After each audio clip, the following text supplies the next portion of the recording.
Eglutė ilgai saugoma nuo netvarkos, nuo triukšmo, nuo eglučių kirtėjų, bet kartu galbūt kirinis prižvelgs biškį ir savivaldybę, kad būtų irgi tvarka, kad nebūtų triukšmo, tai mes bus abipusė nauda. O peržiūrėję visas eglutes, aš norėčiau įteikti nuo savivaldybės apdovanojimą lopšelį darželį Raudonkepuraitė. Šito darželio pošėjai ateina čia atsiimti prizą. Raudonkepuraitė. Raudonkepuraitės kolektyvas. Raudonkepuraitės kolektyvas, ateikit čia pas Girinį. Jeigu neteisėt, atiduosiu dovaną Giriniui. Greitai tik tai. Gal jie netėjo, tai mes perdasim. Netėjo? Matai kaip būtų. Jeigu netėjo, tada prašysim Girinio perduoti šitą dovanėlę Raudonkepuraitei. Supratau, ačiū. Ačiū. Ačiū, merė, ačiū.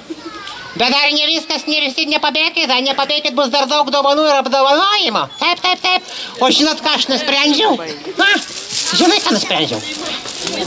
Aš keliausiu su eglutė į miestą, o tave, mergaitė, paliksiu štai čia, tu turi teiksi dovanas. Ar gerai?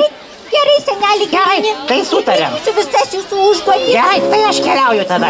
Pasimsiu eglutę ir į miestą nunešiu. Eglutė žaliuoju mišku, šventėm ją reikia papuošti laiku.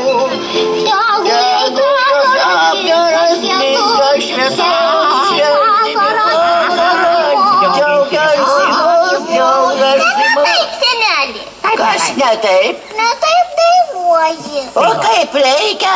O na štai. Tegu jos apdaras blizga šviesus.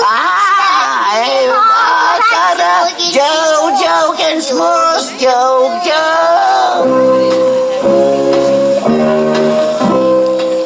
Eglės spalvotom šakelėm pamos. Naujieji metai nueis mūs namuos. Tegu jos apdaras blizga šviesus. Šventinį vakarą džiuginsi mus,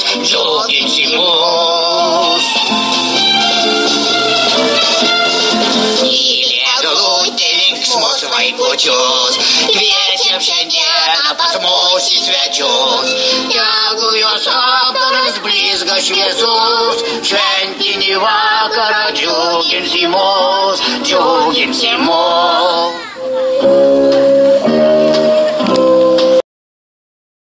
Kiekvieną savo aplinką, aš manau, pats metas yra papuošti ir mūsų miestą. Todėl mes visi bendrai esame ir susirinkę miesto papuošimui, tai yra eglės įžiebimui. Tai turiu jums perduoti stebuklingą Kalėdų senelio lazdelę. Jos pagalba ir įžiebsite. Tai aš jums paaiškinsiu, ką daryti. Aha, burzai. Tai skaičiuosime visi, pasiruošę skaičiuoti. Tai dabar skaičiuojam. Nuo kiek skaičiuojam? Nuo 10. Tai skaičiuojam. 10, 9, 8, 7, 6, 5, 4,